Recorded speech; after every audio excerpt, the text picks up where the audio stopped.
Hello, my name is Ryan McBride, and welcome to a final interview with Benjamin Moss on critical thinking for the rest of us. Hello, Ben, and welcome back to our final interview. Hello, Ryan. It's good to be here. Thank you.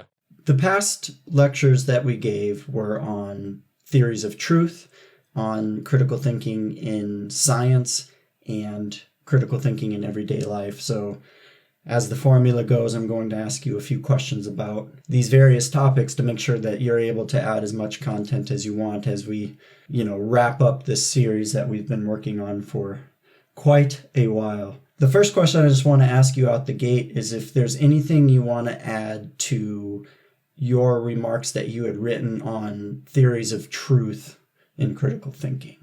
Yeah, definitely. So originally, when I published my book, I was a little hesitant to include some of the chapters about theories of truth in it, because typically when individuals think of critical thinking is more informal. It's supposed to be mostly kind of language based and not really necessarily theories of truth, which are, borderline theories in linguistics and semantics. And that can get kind of highly theoretical, but I felt that it was necessary to talk a little bit about epistemology and talk about truth in general because it seems relevant today, especially when we're confronted with issues associated with skepticism, because we need to know what is true in order to avoid skeptical conclusions. So that's why I included a little bit of this in it. These theories of truth are still being discussed today. It's mostly considered to be highly theoretical, but I really wanted to focus on practical reason rather than theoretical reasoning in my book. Theories of truth are very difficult to expand upon in less than an hour. So something I realized when I was preparing the lecture material and also giving the lecture is that with regard to truth, you actually can't avoid it even if you're just talking at a very basic level about critical thinking, because there's always this assumption that at the base level of an utterance, there is a truth value of some kind to it. Is that maybe also part of what? So I understand in your book you also wanted to dive into contemporary issues, but do you think that kind of basic necessity of having truth in critical thinking was also a reason you introduced it in your book? That's an interesting question. So typically, when that's a good way of putting it. So when we're talking about like the analysis of an argument, for example, we can analyze an argument's validity, and validity doesn't assume anything about truth. We don't know. We need to know if whether or not premises are in fact true. So that was to me a problem because we absolutely do need to assess the truth, especially if we need to determine whether or not an argument is considered to be a sound argument.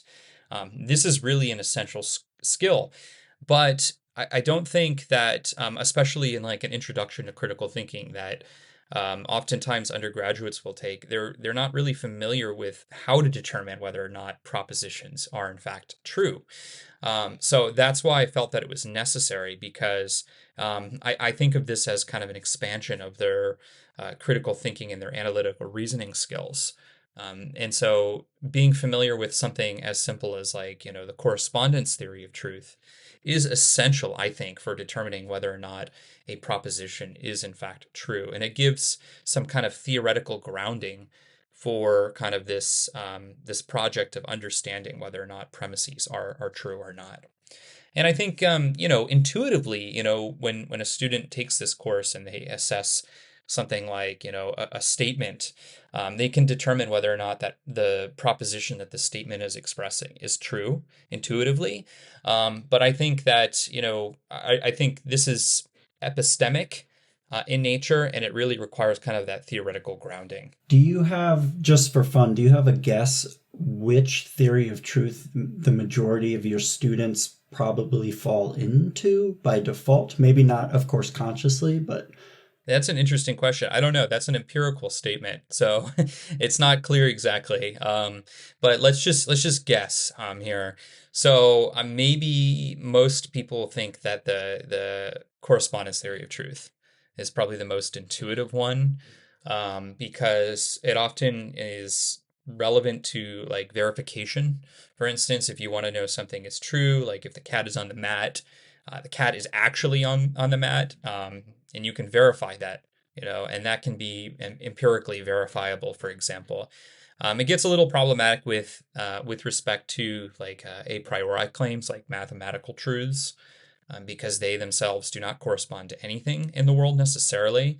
Like if you say 2 plus 2 equals 4, there has to be a state of affair where two and two things come together and that equals 4. But because it's a priori, that's not an empirical statement by itself. And so, anyway, I think that most people probably believe something similar to the correspondence theory. Yeah, I think it's the most intuitive.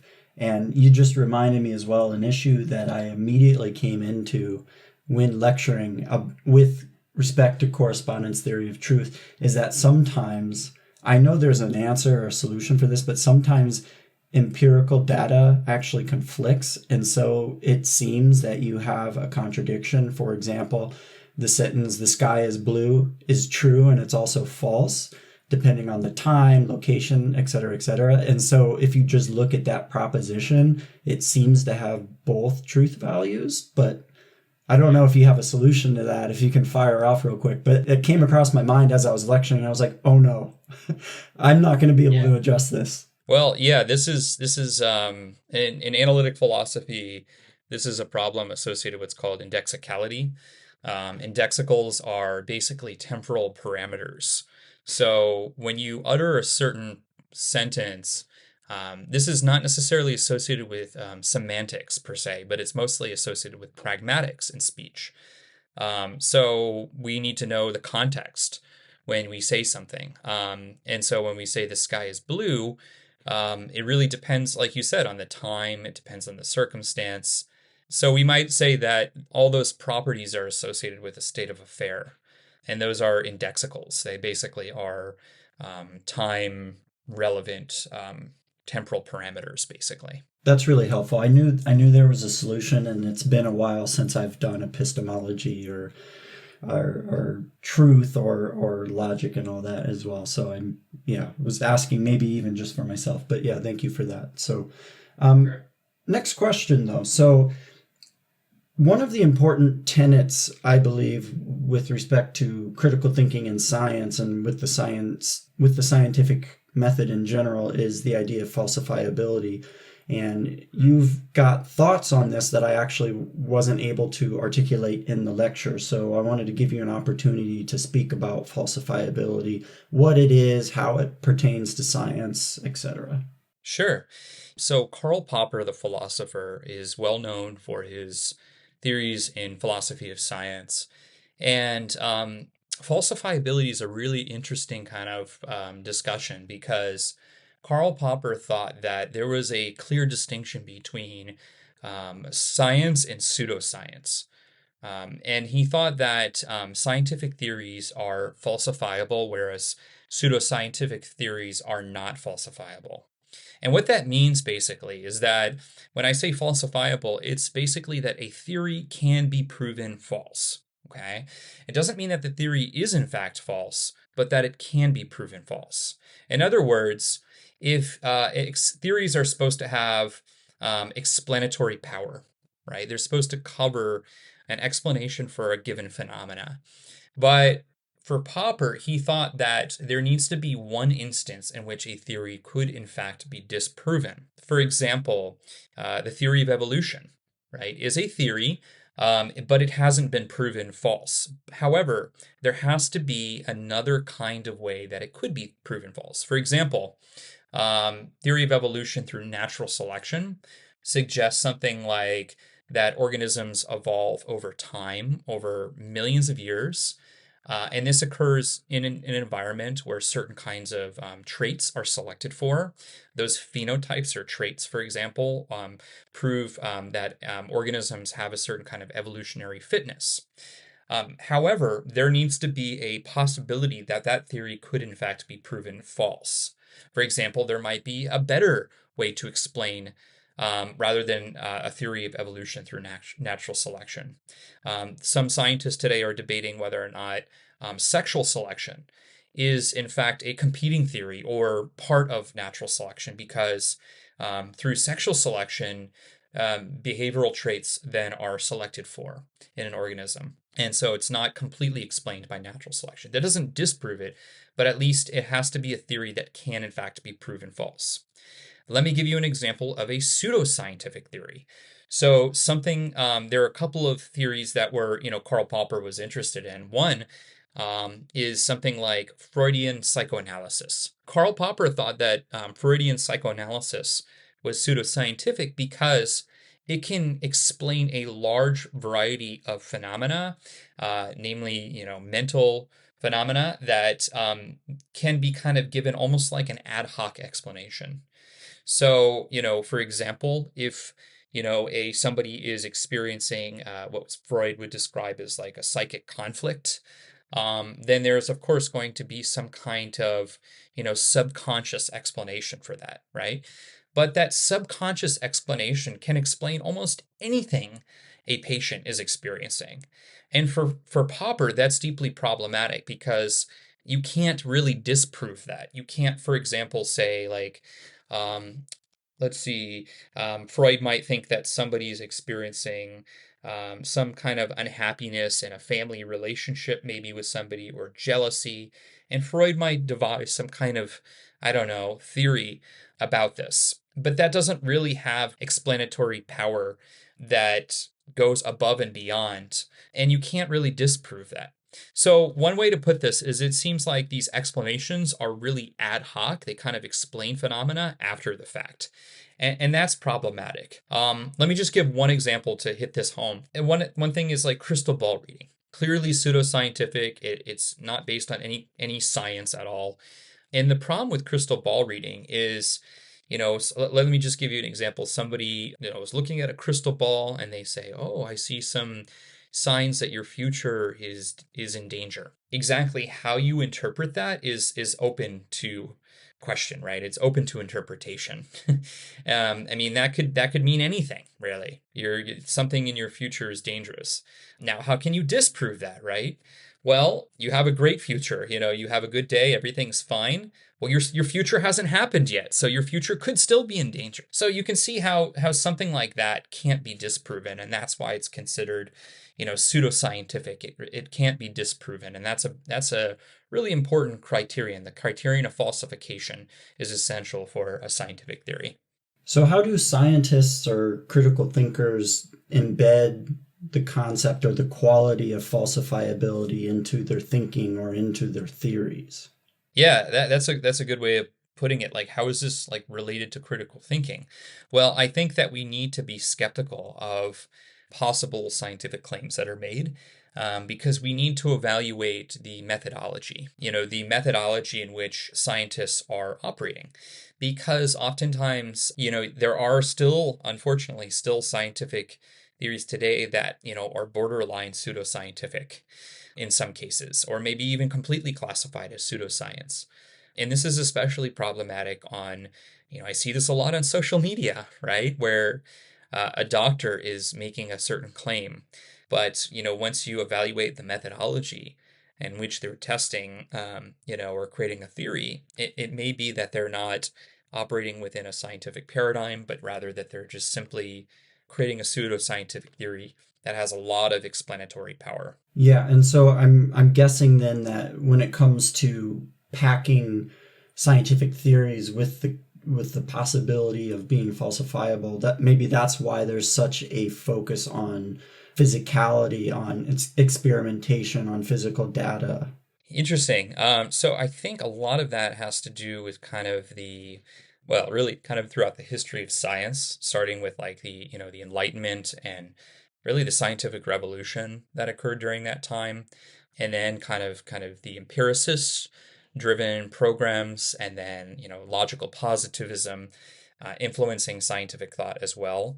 But today, the kind of scientific, worldview, the materialistic worldview, I think a lot of that has to do with, kind of just trial and error over time, kind of the evolution of science, and how, for example, these kind of materialistic theories are have the ability to explain certain phenomena rather than positing, for example, other entities like immaterial entities. Occam's razor, for example, played a significant role in influencing scientific thought. We don't want to, especially in like, give you an example, like within psychology, like the theories in psychology that have emerged over time have become very empirical. Like today, cognitive neuroscience operates in this almost like a cognitive psychology paradigm, which is very much experimental driven. There's no unnecessary positing of like immaterial substance or a soul. But if you look at the history of psychology as an example of a science, there have been attempts throughout time to, for example, study, spiritual substances. There were, starting with like, some of the early theories that studied like psychic phenomena. And I think, what was it? There are also those who studied spirits and ghosts. Even within psychology, if you've ever seen Ghostbusters, Venkman, for example, he's a parapsychologist. And we kind of laugh it off today, or like, oh, that's a silly job. And of course, he loses his job at the university. But parapsychology was actually a really big field in the early 1900s, right? 1900s. There was a lot of interest in studying like ghosts and these entities that resist modern scientific classification, that are immaterial, that don't really seem compatible with, the laws of physics. And I just thought there's an entire movie series, a horror movie series based around this concept of parapsychology and a famous parapsychologist and his wife, and I cannot remember the name of any of them. Not important, but yeah, what I want to do now actually, so I do want to ask you about how critical thinking can impact us or how we can adapt it to everyday living. However, I want to back up a little bit here and give us an opportunity to talk about truth and science and what's happening today. So to really try to pull it into the present. And so I thought I would just mention and see what you thought about this, but something that I've noticed with respect to truth. So earlier we said that maybe many of our students are correspondence theorists of a kind, and I had the thought, actually, at least many of my students, when it comes to truth, they actually are quite relative with the truth. And I was curious if you could say something about what relativism and truth is, and if that's something that you encounter a lot as well as an educator. Yeah, absolutely. I do see this, especially like moral relativism. I do see this a lot. I think that there is often an interest in relativism for a variety of reasons. Sometimes I see, moral relativism being conflated, often too. But I think, with respect to theories of relativism and truth, I think one of it is that oftentimes you see kind of similar kind of tricks that, somebody like Protagoras would use, where he might have had a certain kind of relativism and would use different terms to mean different things. So there, I think, like if you said Socrates is mortal, and you're like, oh, actually, I'm talking about my fictitious character Socrates, not the person Socrates, right? You might say the statement is true and false. I think that provides kind of like a poor understanding of how truth works, right? Like we don't really think that the proposition is true because we've assigned a different referent for Socrates, for instance. So that kind of additional clarity or understanding is important, which is why I think, epistemology is so important today. I mean, we really need to be able to clarify what these terms are and how they're used. I think there's this discussion that I think is really interesting.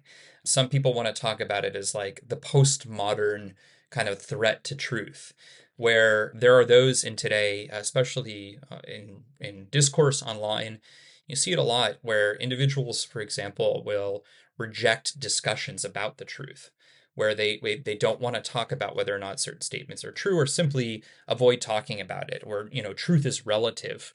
And that's very dangerous, because then you can systematically dismantle discussions of like consistency, which is really important. It's one of the fundamental axioms in logic that we need to be consistent, and especially with respect to these kinds of discussions and rhetoric. And it can be very dangerous to say truth is relative. What might be true in one society might be true in another. So torturing might be, true in this society and it's good and in this society, whereas torture is not good in our society. So because they're relative, they're both true. That's a problem, especially with respect to like moral relativism and introducing truth into discussions like that. But there's an obvious contradiction there, and so that's why, consistency is important, I think, with respect to moral values, but also with respect to, discussions of logic as well. I'm really glad you brought that up because I actually talked a little bit about this concept of a post-truth era. And what I tried to do in very large brushstrokes is highlight that if we live in something like a post-truth era, it doesn't mean that there's no longer any idea or concept of truth, but that people are feeling a specific way with their access to the truth, perhaps. Meaning, it's still a question of whether or not there are absolute truths or something like the truth, and therefore it's still worth pursuing. And this brings us all the way back to Socrates' entire enterprise with the Socratic method is, I don't know if I've found the truth, but I know I'm closer because I'm getting more consistency in my behavior and my thinking and my beliefs, how they hang together, and so on. And so again, yeah, and I'm also glad that you brought up consistency because it's something that we see a lot as well in the Socratic method is consistency is a sort of signpost towards the truth. It's not maybe indicative of the truth or synonymous with the truth, but it's like, hey, you're going in the right direction. So stay the course. Yeah, that's kind of an interesting way of putting it, because it is almost like kind of like a virtue, right, to pursue the truth a certain way. And I think it does really differentiate philosophical discourse and the activities that somebody like Socrates was really interested in, and of course, granted that there are a lot of other disciplines that are concerned with what is true, but philosophy, especially because it's really the fundamental examination of these, metaphysical and epistemic presuppositions that we as philosophers are genuinely concerned about what is truth rather than what's true. So I think there's that distinction like between what's true and what is the truth. And so I think that's a careful assumption to make. And we really do need to have I think we do need to understand what is true before we can say that is true. I think those are tied. So the metaphysical kind of access is essential to having an epistemological understanding of what is truth. You can't really talk about instances of truth without falling into either assuming or needing to talk about explicitly a theory of truth of some kind. So it's totally, just by analogy here, it actually made me think of Martin Heidegger's concept of the ontological difference. And I think in analytic philosophy, the way that that's carved out or carved up is types and tokens, right? So there's types of truth and then there's token instances of truth. And this is, this idea of division and categories all hanging together. Well, now we're doing Aristotle, but I want to ask, so we've stressed the importance of falsifiability in science and empirical science, empirical maybe being used loosely in the 21st century here, but can you think of any pseudoscientific theories that are given a lot of weight today, or kinds of scientific theories that are thought of as reputable when they're not falsifiable and in fact may be problematic today?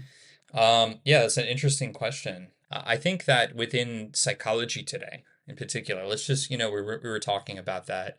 And it was kind of an area that I was really interested in, the philosophy of psychology and the philosophy of psychiatry. And I do think that we still are learning so much about the brain. We don't really have a full understanding. The brain is electric meat, right? And we don't really have a full understanding of what it does. There are various theories, but we still don't know what the mind is. We don't know what consciousness is. I mean, it's one of the most fundamentally difficult questions to answer. We know more about, the universe than we do our own minds. And I think that Within modern psychiatry, cognitive neuroscience, we're still beginning to understand that. So I think when it comes to something like psychopharmacology, for instance, there was a theory that was believed for a long time, and maybe you're familiar with it. The idea that there's a chemical imbalance. For instance, like, serotonin, dopamine, these neurotransmitters, there's an imbalance. And so by giving somebody, medication, for example, especially for patients who might suffer from like anxiety and depression, giving them a medication is supposed to help with that chemical imbalance. So if you have low dopamine, you take a pill, and that's supposed to increase dopamine, right? That chemical imbalance theory is pseudoscientific for a number of reasons. First of all, I don't think a lot of psychologists really subscribe to it today. I think it's kind of, we've moved away from that, but maybe 10, 20 years ago, I think there were a lot of adherents to that chemical imbalance theory. The reason it's pseudoscientific is because, well, for a couple of reasons. One, we haven't actually understood exactly what's happening in somebody's brain at that particular time.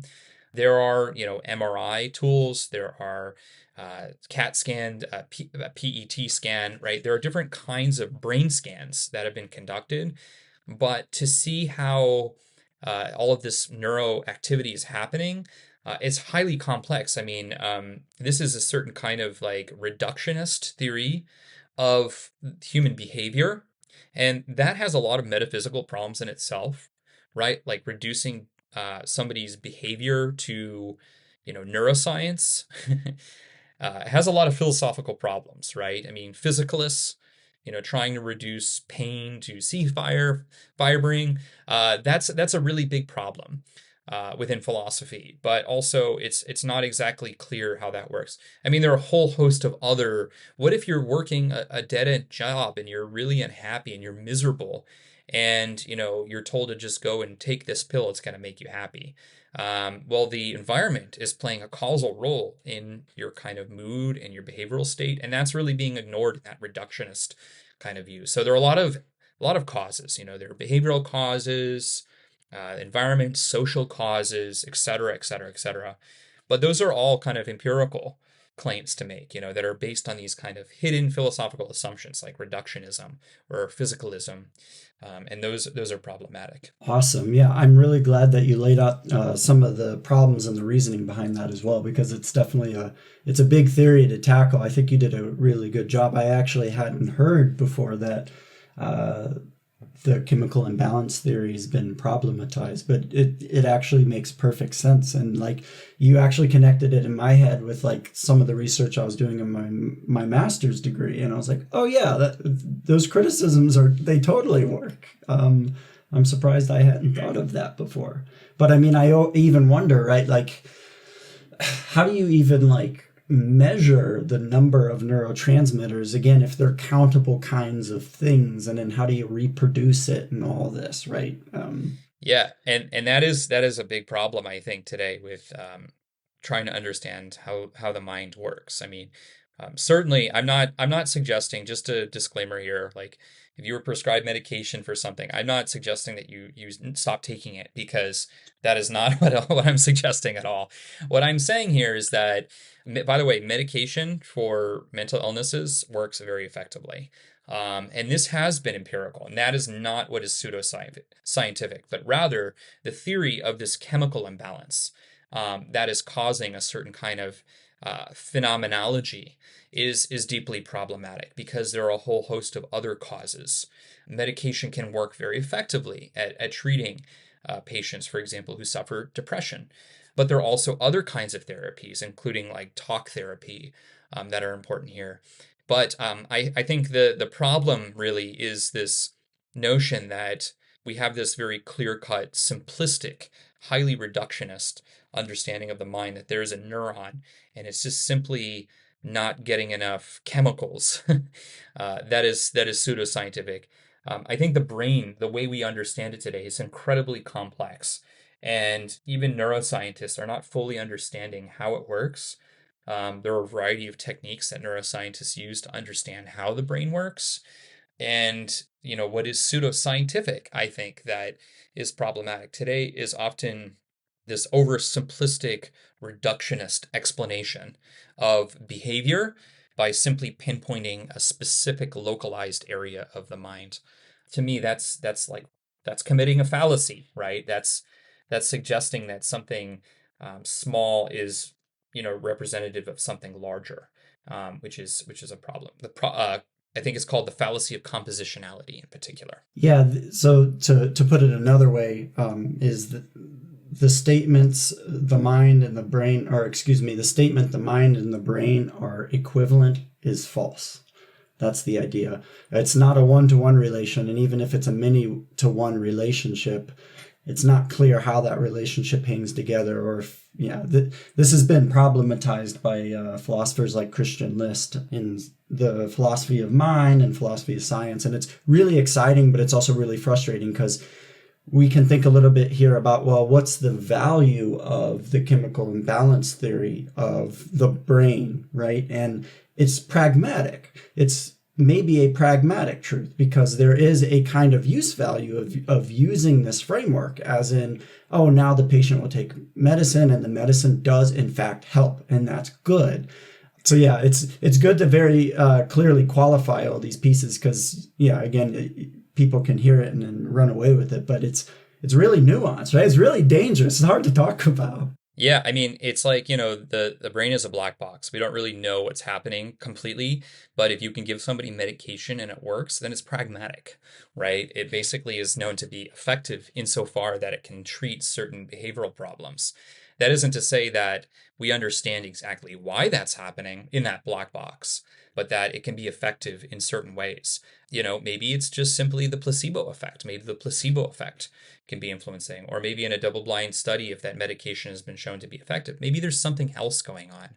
I believe there's a current theory that is going around right now that given, this is kind of outside my domain of expertise, but like neuroplasticity, the idea that, neurons can create new connections, that certain SSRIs, for example, are capable of like, creating new connections in the brain, and that's supposed to create different pathways. And I believe that's kind of a neuroscientific explanation for why certain medications are successful. But again, that's outside of my domain expertise. Just kind of interesting. But yeah, I think there are a lot of philosophical assumptions here that are directly relevant to discussions in philosophy of mind, and they border on philosophy of science as well. So moving on now to the final major topic, something that I've personally tried to weave into the series as I was giving it was how critical thinking impacts people, or can impact people in everyday life. And so the final lecture of the series was specifically on action items, or techniques for applying critical thinking to contemporary life. And one of the core topics that I found myself talking about and skirting around, given the hot button nature of it, is politics and information. So the consuming of information, and the sources of our information. And so I wanted to give you a chance to speak a little freely about your thoughts, because you have a lot of amazing thoughts about AI, information, and how to think critically in this sort of barrage. So Yeah, we could probably spend the next couple of hours talking about this. I think that one way to talk about this is that with respect to discussions of politics, I think it's really interesting because, I think as a critical thinker, if I were to make a recommendation, I think that we need to kind of bracket certain claims of truth, just to tie it into our discussion of truth here. This is why it's incredibly important, for example, to fact check claims. You need to remain skeptical, fact check your claims, make sure that they're in fact true and that they've been verified. There's a lot of disinformation out there and misinformation. I mean, we live in social media echo chambers. And the problem with that is oftentimes we see a lot of our views being confirmed, or for example, if you're conservative, you might be on social media, you might be seeing a lot of conservative views around you, and that reaffirms your particular view. That's confirmation bias, right? Or if you're liberal, you might live in an echo chamber too and see other liberal views.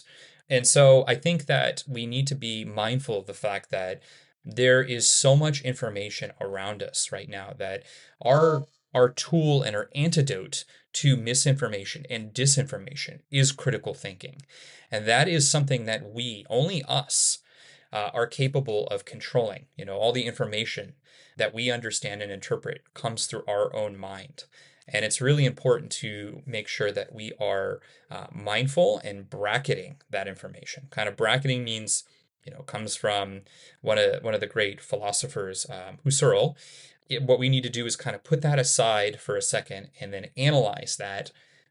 Maybe don't necessarily assume that it's true, but try to interpret that. I think a lot of political discourse out there. There's so much information to consume, and it can get really overwhelming, and we sometimes don't know what to believe.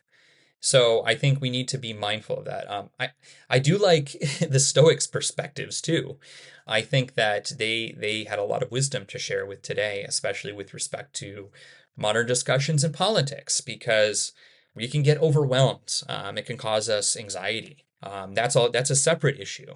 But I think we need to be kind of mindful of the fact that I think there was a metaphor that was used, that we are kind of this self-contained, like what was it? The metaphor that was used by Marcus Aurelius. He talks about like a cathedral or like a fort. Like our mind is like a fort, and around it, all these other things happen that we can't control, that we're not able to influence. But we only have to be mindful of the fact that we can control certain things. Everything else outside of that, the locus of control, we're not capable of controlling. We can only control what's in our own mind. Why is that relevant to critical thinking? Because I think it's important to realize that only we can consume that information and be skeptical and be critical thinkers. To avoid assumptions, to avoid misinformation, you need to be an active critical thinker. Yeah, and one of the great techniques that you offered in your book and we offered in the series was this notion of taking time. My assumption here is that some of the overwhelm that we feel with regard to social political information or information in general, that overwhelm is intentional. You're supposed to feel like that. Not that you ought to, but that's the intention behind the overload. And so one way to combat that as a critical thinker is to take time for yourself, to take information in a little bit at a time instead of all at once. And maybe that feels a little backward looking with respect to, well, I should be able to process things faster. I should be able to consume more information. That's what it means to be efficient. That's what it means to be intelligent. And there's a lot of reasons why that's not true. One of them being that's actually just not how the human brain works. So we're really not that intelligent if you're comparing yourself to, quantum computers and things. It's an interesting claim I just made there, but let's not get into that. But just at a pragmatic level, just taking time for yourself and processing things one thing at a time. So instead of multitasking, sequential tasking. Yeah, I mean that's a really interesting point, because I think, in cognitive science, for example, Daniel Kahneman, he wrote a book, Thinking Fast and Slow. He explains this exactly the way you did, where we often think that in our lives, fast thinking is often prided within our society. It shows efficiency. But he argues in his book that actually thinking fast you're more prone to making errors in your judgments. You're more prone to being mistaken. And rather, thinking slowly is something that is more cognitive in nature. It's deep thinking. It's when we do philosophical discourse, we're thinking slowly, we're thinking carefully, avoiding assumptions. In fact, and he argues that it's important to do that, especially with respect to avoiding error. We need to slow down and think slowly. So I do think that is it has its merits, and we absolutely do need to slow down. And it can be difficult, especially given the fact that we're living in the information age, right? Where we're just constantly bombarded with so much information online that it may be difficult to slow down. If you have a social media feed, you're just being fed information over information, and it's hard to slow down, right? I mean, these algorithms that exist are intended to create disinformation. And we have to think slowly by slowing down and thinking carefully. So yeah, it's really important to do that. You just made me think as well, as we were talking, how a friend was either making fun of me or pointed out that I read a lot of books. I know you read a lot of books, and something he was laughing about with respect to me is that when I'm reading a philosophy text, it takes me forever to finish it. I might get through a page and a half in a day. And so, you end up, I think, for example, it took me 3 years to read Being and Nothingness. And that wasn't because I wasn't reading it, right? There wasn't large breaks. It took me that long to read it because every page I had to stop and I had to write and I had to respond to Sartre and then I had to respond to myself and all this. And I guess it becomes kind of difficult to imagine trying to get people to understand, no, yeah, take this 700-page book and now spend 3 years thinking about it. It's preposterous, but there's a lot of beauty and benefit to slowing down. Yeah, yeah, absolutely. And I always say that, when you're studying philosophy, we're still reading texts from over 2,000 years ago. And these texts are still being discussed and debated. The nuances in interpretation are actively being pursued. So I think, philosophical discourse is something that does require that careful thought, and slowing down is essential in doing that. It shouldn't take you 2,000 years to go through your social media posts and interpret everything, but I do think that careful, slow thought is essential, especially in today's day and age when we can be overwhelmed by all of this information around us.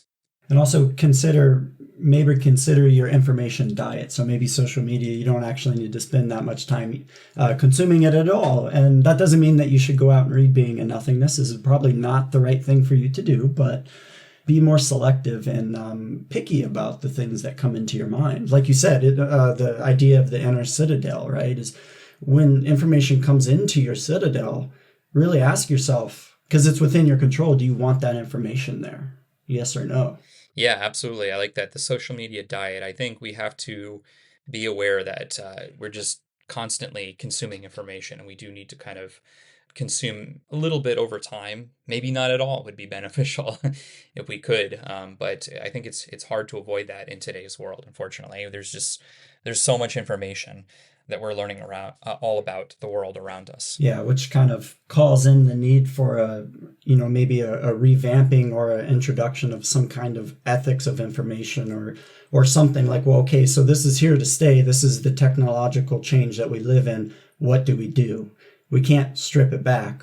But that's probably a conversation for another time. Yeah, it is an interesting kind of question about I would consider it almost like a hygiene of information, that we need to determine what would be considered healthy for us, even because we need to determine how much information we should be consuming, if at all. And for example, limiting your time on social media, or limiting those are all questions about that directly relate to mental health and psychology that are very important. But I agree, there are definitely ethical questions about how much time we should be spending. Very interesting discussion, though. So Ben, thank you so much. It's been a pleasure working on this multi-lecture series with you. I wanted to give you a chance as we're wrapping up here, if there's anything else you wanted to share on the series as a whole, anything that was missing for you, complaints, comments, anything. I will just say one last thing. So if anybody is interested in continuing to learn about critical thinking, I will recommend my book that's on Amazon right now. It's called Critical Thinking: Unleashing the Power of Reason. It's under B.A. Moss. I would absolutely recommend checking it out. It's on sale right now. It's relatively inexpensive. And I do think it's a companion for critical thinking. Yeah, excellent. So again, yes, thank you, Ben. And maybe we'll get together and do this again sometime. Absolutely. Until then, we'll talk to you folks later. Bye-bye. All right. Bye-bye.